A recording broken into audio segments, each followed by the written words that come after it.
श्रद्धाशील बंधुओं एवं श्रद्धाशील बाहर, अभी आपने श्री उत्तराधयन जी सूत्र के 3 अध्यायों को सुना। 20, 21 और 22 बहुत ही आनंद भरा हुआ है। इस वाणी में उस आनंद को अब हम समझने पाने का प्रयास करते हैं। हमारी चर्चा 6ठे अध्याय की होगी। पुनः ये बात बता रहा हूँ, हम क्रमशः एक एक अध्ययन की चर्चा कर रहे हैं। इस क्रम में आज 6ठे अध्ययन की चर्चा है। इस अध्ययन का नाम है खुड्डाग नियंठिजम। इसका अर्थ है खुड्डाग नियंठिजम, अर्थात नव दीक्षित साधु। क्या बताया? नव दीक्षित साधु। खुड्डाग शब्द का छोटा होता है, छोटा साधु, नव दीक्षित साधु। और निर्ग्रंथ शब्द का साधु होता ही है। साधु शब्द के बहुत सारे पर्यायवाची हैं। ये पर्यायवाची शब्द क्या होते हैं? जब किसी एक वस्तु को हम कहने और बताने लगे तो जिस शब्द के द्वारा हम उस वस्तु को बता रहे हैं, उस वस्तु के गुण न कहे जा सकें तो फिर दूसरे शब्दों का प्रयोग किया जाता है, जिससे उस वस्तु के हम शेष रहे अन्य गुणों को कह सके। मैं समझता हूँ चर्चा कुछ और तरह की है, व्याकरण संबंधी है, थोड़ा सा समझाऊंगा फिर भी। जैसे साधु शब्द है, जरा समझ ना बात को। साधु शब्द का अर्थ होता है साधना करने वाला। साधना करने वाला, भाई ये अर्थ है इसका। इसका पर्यायवाची शब्द है मुनि। आपको एक ही बात है, एक ही तो बात, एक ही चीज के 2 नाम है ये। मुनि का अर्थ है ज्ञानी। अब ये ज्ञान गुण भी साधु का है, साधना करना भी साधु का गुण है। इस तरह साधु के बहुत सारे नाम उसके गुणों के ऊपर आधारित है। यहां निर्ग्रंथ शब्द आया। निर्ग्रंथ का अर्थ है ग्रंथि, गांठ से रहित। निर्ग्रंथ, निर्मैन नहीं, ग्रंथ गांठ को कहते हैं। बंधुओं, आज जमाना थोड़ा और तरह से है। पहले तो कुछ होता तो पल्ले बांधा करते। हाँ जी भाई, श्राव को, और कहे गांठ लगा ले इसको। पैसा टका जो भी कुछ लिया पल्ले बांधा गांठ लगा ली चल रही, ये होता था। जो सभी तरह की ग्रंथियों से रहित है। हमने पैसा रखना नहीं, गांठ किस बात के लगाने, कुछ नहीं। ग्रंथि गांठ से रहित है। रुपया, पैसा, टका, इस प्रकार की जो चीजें हैं, परिग्रह है, उस सब से जो रहित है वह निर्ग्रंथ है। इसका एक और अर्थ भी है। सबसे बड़ी जो गांठ होती है वह मन में होती है और राग और द्वेष की होती है। ये सबसे बड़ी गांठ है। कहते भी हैं भाई मेरे मन में तो गांठ है, मैं ये बात नहीं कर सकता, मेरे मन में तो ऐसा है। राग और द्वेष की जो ग्रंथि गांठ है वह सबसे कठिन, सबसे मुश्किल, सबसे जटिल है। वो व्यक्ति के भीतर में हुआ करती है। कबीर ने एक बात कही, राग द्वेष की जेवड़ी बट बांधो संसार। राग और द्वेष की एक रस्सी है। ये जो रस्सी है इसने सारे संसार को बांध रखा है। राग द्वेष की जेवड़ी बट बांधो संसार। दास कबीरा क्यों बंधे, जाको नाम आधार।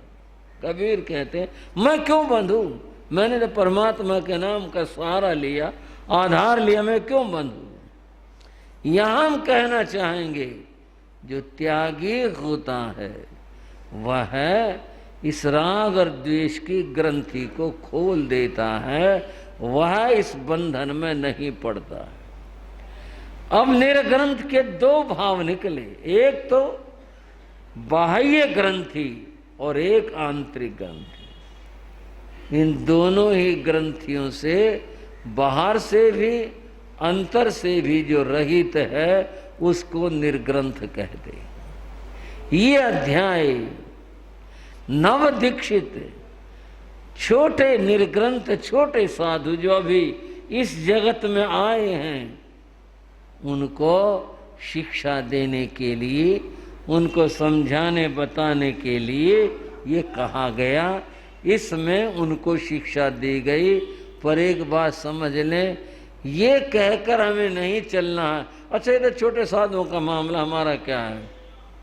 हम सारे छोटे हैं, जब तक कि हमारा मन परिपक्व नहीं हो जाए सारे छोटे हैं। जब जिस दिन हमारा मन परिपक्व हो जाएगा हम भी उच्चता को प्राप्त कर लेंगे। यहां क्या अद्भुत बात बताइए, बात और शिक्षा की शुरू करते हैं। जावंत विद्या पुरुषा सवे ते दुख संभवा। भगवान कहते हैं कुछ शब्दों का हमें अपनी तरफ से समझने समझाने के लिए प्रयोग करना पड़ता है, तो वो भगवान के शब्द नहीं होते। भगवान ने तो जो कहा है उस भाव को हम कह रहे हैं, भगवान की ओर से हम कह रहे हैं मुनियों सुनो। जावंत विद्या पुरुषा, जितने अज्ञानी जीव हैं संसार में, कैसे हैं, जितने संसार में अज्ञानी जीव हैं, सवे ते दुख संभावा, वे सब दुख पाते हैं।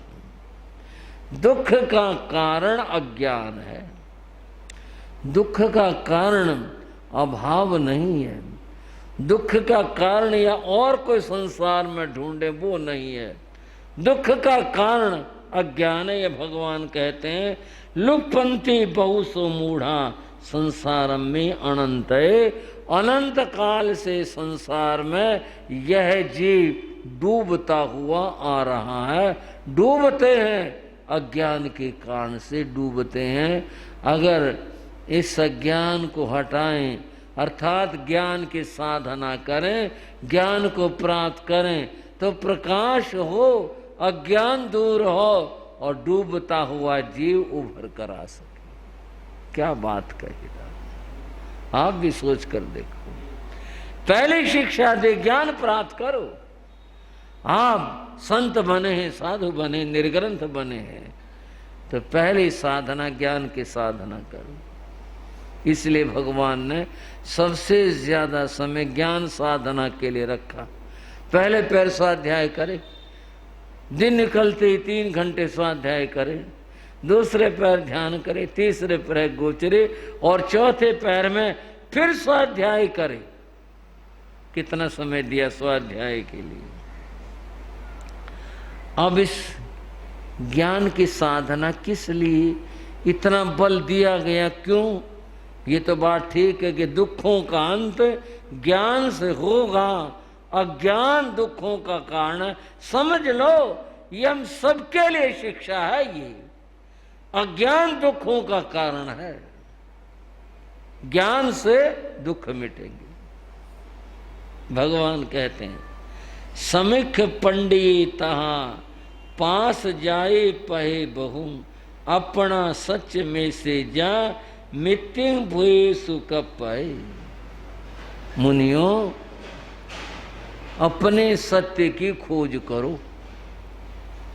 भाइयों श्राव को थोड़ा संबोधन कर लेता हूं बीच में। भगवान ने कहा अपना सच में से जा, अपने सत्य की खोज करो। क्या कहा भाइयों, बताना जरा। अपने, इसमें कोई डर की बात नहीं है। अपने सत्य की खोज करो। भगवान ने कहा अपने सत्य की। ये सत्य भी अपना और पराया होता है क्या? तो आज ही पता चला। तुम अपना सत्य, आपका सत्य और है, मेरा सत्य और है, मैं अपना खोजूं, आप अपना खोजो। अपने सत्य की खोज करो। एक बड़ी अद्भुत बात है, थोड़ी कड़वी भी है समझने की। अपने सत्य की खोज करो, इसका अर्थ है कुछ। और क्या अर्थ है इस बात का? हम जितनी भी बात कहते हैं और जितनी बात हम जानते हैं वो हमारी अपनी नहीं होती। सब सुनी सुनाई बातें हैं भाइयों बहनों, सब सुनी सुनाई बातें हैं जो हमारे को बता दिया, अच्छा जी ठीक है। तुमने क्या खोजा, तुमने क्या जाना, तुमने क्या तलाश करी? कुछ नहीं।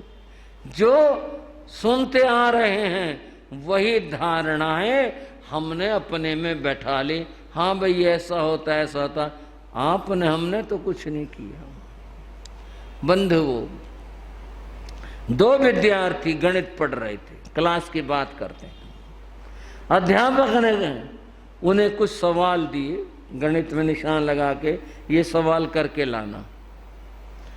एक विद्यार्थी ने प्रक्रिया से सवाल निकाले। प्रक्रिया से क्या भी, कहाँ घटाना है, कहाँ गुणा करना, कहाँ कैसे करना, किस तरह, और अंत में उसका उत्तर निकला। एक विद्यार्थी ने किताब उल्टी, पीछे जवाब लिखे हुए थे, उठा के वो लिख दिए, प्रक्रिया कुछ नहीं करी। पहला विद्यार्थी, उसका उत्तर गलत निकला। देखो बता रहा हूं, जिसने प्रक्रिया करी गलत निकला, उसको फिर भी नंबर मिलेंगे। किस बात के? प्रक्रिया के। उसने प्रक्रिया की है भाई, ठीक है, उससे कहीं पर गुणा घटा में कोई गलती होगी, उसका उत्तर नहीं मिल पाया सही से, पर प्रक्रिया तो की ना उसने निकालने की। और उसने लिखा है जो उत्तर था वो उठा के टिप दिया, उसको नंबर मिलेगा कोई? बताओ भाई। अध्यापक ये क्या करा? पीछे उठा इसके ऊपर टिप दिया, इसका क्या करें? बंधुओं, ये बात यहाँ की है। कैसे है? हम सब लिखी लिखाए उत्तर टीपने वालों में हैं। हमने तो एक बार भी खोज नहीं करी किसी चीज की, सत्य की। हम तो जो सुनते आ रहे हैं बस वही मान रहे हैं। ठीक है जी, एक उदाहरण करते हैं, देते हैं। आत्मा अजर अमर अविनाशी, आत्मा मरती नहीं, कटती नहीं, कुछ नहीं होती। ये सिर्फ हमारी सुनी सुनाई बात है। आप कहोगे आज आप कौन सी बात कह रहे हो? महावीर स्वामी वाली कह रहे हो और कोई सी कह रहे हो? महावीर स्वामी वाली। उससे बाहर तो हम क्या जा सकते? बात समझो। हम ये बात सुनी सुनाई कह रहे हैं कि आत्मा अजर अमर है, हमने तो नहीं कोई तलाश करी। उदाहरण के लिए एक आदमी छुरा लेकर खड़ा हो जाए और कहे झूठ बोलो, गलत काम करो और नहीं तो मारूंगा, उस समय आता भाई आत्मा तो कटेगी नहीं, मरेगी नहीं, मैं क्यों अपना धर्म छोड़ूं? आता, हाँ भाई जो तू कहेगा मैं तो वही कर लूंगा। क्योंकि ये हम कह रहे थे, हमने अपने से नहीं खोजा। और जिसने खोज लिया आत्मा जरा मर है, वो छुरे से, बंदूक से, पिस्तौल से फिर नहीं डरा करता, क्योंकि उसके खोज है, आत्मा मरेगी नहीं। हम तो केवल सुने सुनाई बात कह रहे हैं। भगवान ने कहा अपना सत्य में से जा, तुम सत्य की खोज करो, अपने सत्य की खोज करो, उसके लिए ध्यान करो, समाधि लगाओ, चिंतन करो, स्वाध्याय करो, सत्य को खोजो। तुम खोजो, सुने सुनाई बात को मत कहो, लिखे लिखाए उत्तर मत टिपो, अपनी खोज करनी चाहिए। क्या अद्भुत बात कही। ये हम सब के लिए, हम सारे बाल हैं, हम कोई ज्ञानी नहीं है, हम सारे के सारे बच्चे हैं, अभी हमें कुछ नहीं आता। बंधुओं, भगवान ने जो कहा कितना अद्भुत कहा। माया पिया नुसा भाया भज्जा पुत्ताय और सा नालम तेमम ताणाए लुप्पन तस्य स कमुणा। कर्म के ऊपर विश्वास करो। ये जो कर्म है, जो करते हैं, कर्म बांधते हैं, इसके भोगने के समय में कोई तुम्हारा सहायक नहीं हो सकता। शब्द दे दिए माता पिता, ये नहीं कि माता पिता का यहाँ को अनादर है। सत्य का दर्शन है यहाँ। क्या दर्शन है? माता पिता, भाई बहन, कोई भी पुत्र, कोई भी नाती, कर्म के मामले में किसी का साथी नहीं हो सकता। हाँ भाइयों, कर्म क्यों कोई नहीं हो सकता। कर्म तो स्वयं भोगना पड़ेगा। आगे आएगा नाथी मुनि का, वैसे कह लेता हूँ, मान लो किसी कर्मोदय से किसी को रोग हो जाए, दवा देना एक और बात है, लेकिन कोई दुख बंटवा सकता है, कोई दर्द बंटवा सकता है? कोई नहीं बंटवा सकता। इसका अर्थ यहाँ क्या बताया कि कर्म का फल तुम्हें भोगना पड़ेगा, इसलिए कर्म करते समय विचार करना चाहिए, सोचना चाहिए इसका फल क्या होगा और इसका क्या परिणाम निकलेगा। सोच कर करो, ऐसे मत चलो।